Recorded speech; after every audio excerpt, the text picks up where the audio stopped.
जय श्री कृष्णा।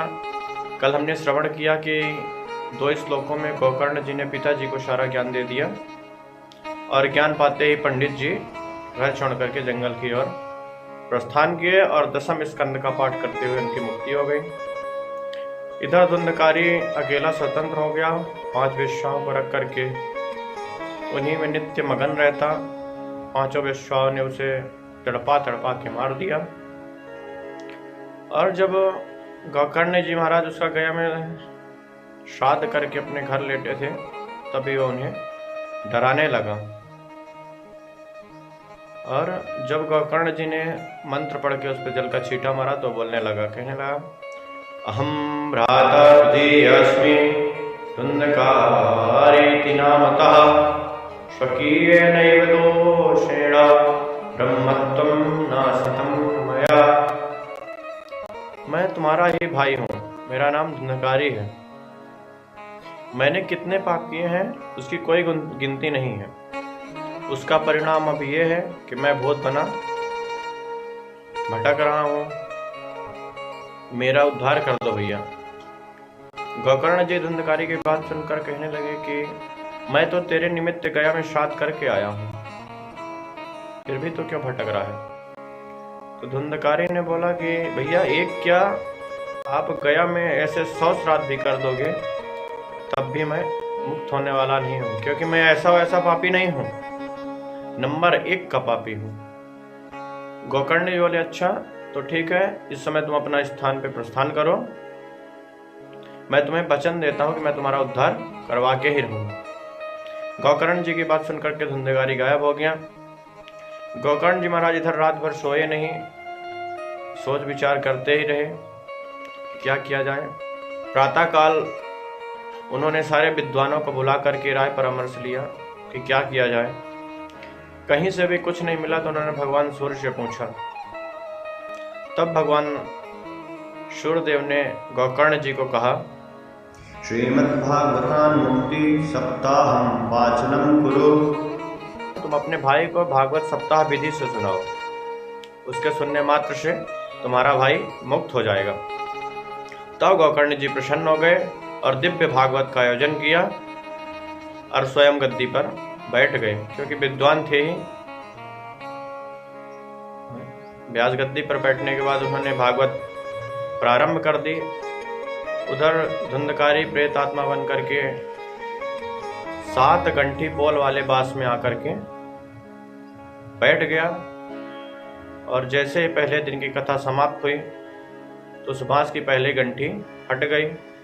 इसी प्रकार नित्य दूसरे दिन में दूसरी गंठी फट गई, तीसरे दिन में तीसरी गंठी फट गई, 7वें दिन में 7 गंठी फट गई और धुंधकारी की प्रेत योनि से मुक्ति हो गई। महाराज आकाश से दिव्य विमान आया,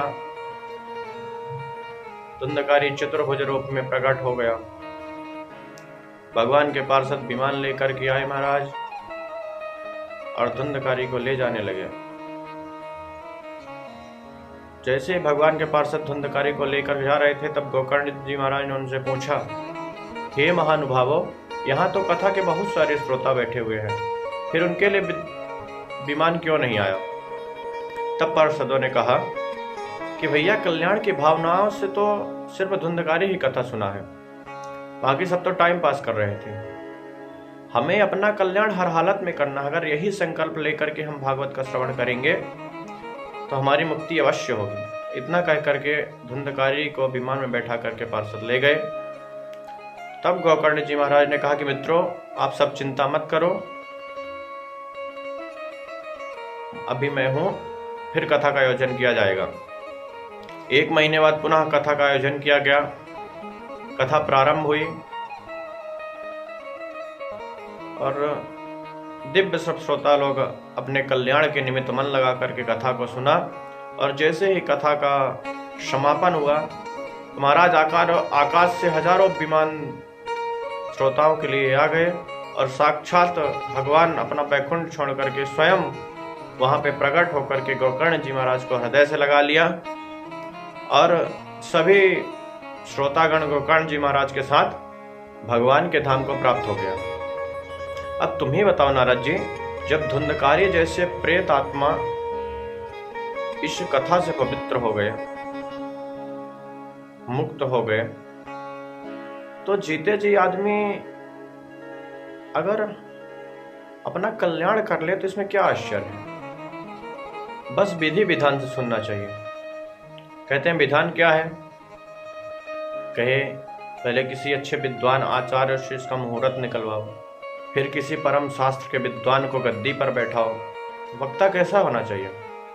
जो वैराग्यपूर्ण हो, वैष्णव हो तो हो, विप्र हो, शास्त्रों का ज्ञाता हो और समझाने में कुशल हो। ऐसे किसी वक्ता को व्यासपीठ पर बैठाना चाहिए। कहते हैं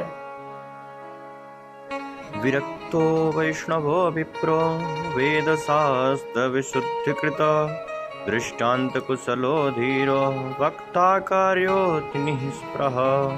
और कथा के विश्राम में श्रोता समुदाय को हरि नाम संकीर्तन जरूर करना चाहिए। कीर्तन का नाम सुनते ही नारद जी ने अपनी वीणा पर राग छेड़ दिया मालकोस का, और जैसे ही नारद जी ने वीणा बजाई, प्रहलाद जी ताली बजाते आ गए महाराज, उद्धव जी मजीरा लेके आ गए और अर्जुन ने स्वरों का आलाप भरना शुरू कर दिया। महाराज देवराज इंद्र मृदंग पर थाप देते हुए प्रकट हो गए, सनकादिक जय जयकार करने लगे और भक्ति ज्ञान वैराग्य तीनों प्रकट होकर के नाचने लगे। व्यास नंदन सुखदेव जी भागवत का श्लोक गुनगुनाते हुए प्रकट हो गए। अद्भुत कीर्तन हुआ महाराज। ब्रह्मा जी स्वयं ब्रह्माणी को लेकर के भागे चले आए, शंकर जी स्वयं भवानी को लेकर के भागे चले आए और साक्षात भगवान लक्ष्मी नारायण भी प्रकट हो गए। बोल भक्त वत्सल भगवान की जय। इस प्रकार से आप सबने पद्म पुराण से प्राप्त 6 अध्यायों का महत्व श्रवण किया। इस महत्व में हमने 2 बातें सुनी कि ये पावन ग्रंथ हमारे जीवन में सोए हुए ज्ञान वैराग्य को जगाने वाला है और भक्ति ज्ञान वैराग्य की त्रिवेणी का संगम है।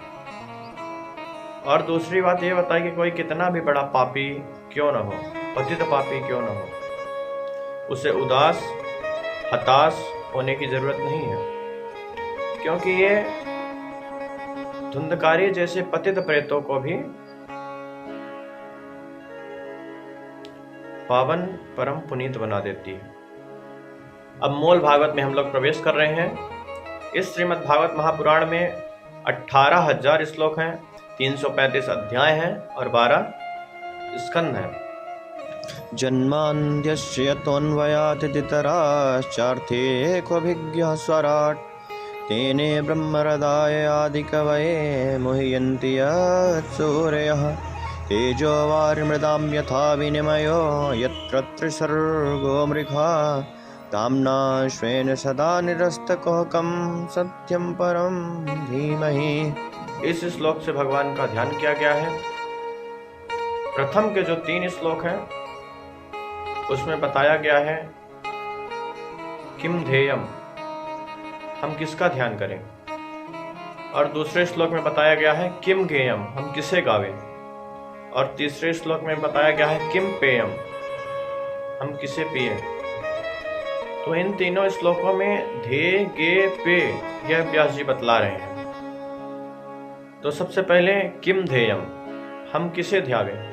तो व्यास जी कहते हैं सत्यम परम धीमहि, हम परम सत्य का ध्यान करते हैं। पर ये परम सत्य है कौन? तो कहे सत्यम सच्चिदानंद स्वरूपम परमं परमेश्वरम धीमहि ध्यायमा। उस सच्चिदानंद स्वरूप भगवान का हम ध्यान करते हैं। तो बोले वो परमेश्वर कौन है? तो कहे जन्माद्यस्यतः,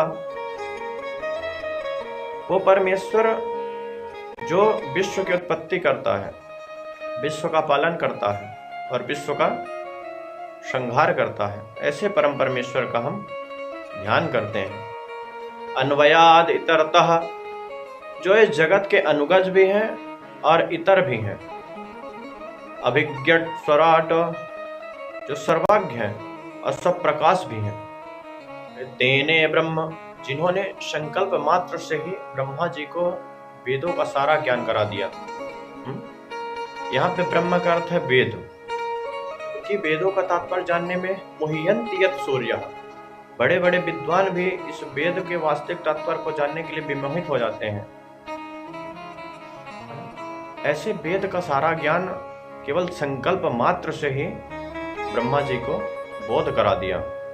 तेजो वार मृदाम यथा विनिमयो यत्र त्रिसर्गो वृखा, जिन प्रभु के माया से ये असत्य जगत भी सत्यवत प्रतीत होने लगता है। कैसे?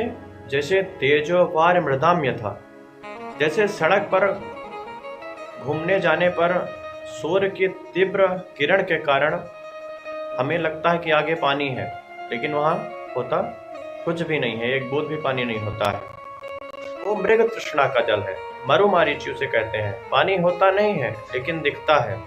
ठीक उसी प्रकार से जगत से, भगवान से स्वतंत्र कोई अस्तित्व नहीं है, कोई सत्ता नहीं है, फिर भी भगवान की माया से यह जगत सत्यवत प्रतीत होता है। उस पानी की तरह पर ध्यमना स्वेन सदा निरस्त कुहकम, जब जीव को अपने स्वरूप का बोध हो जाता है तो ये माया का जो जाल है वो निरस्त हो जाता है। ऐसे ही उन परम सच्चिदानंद स्वरूप भगवान का हम सब ध्यान करते हैं।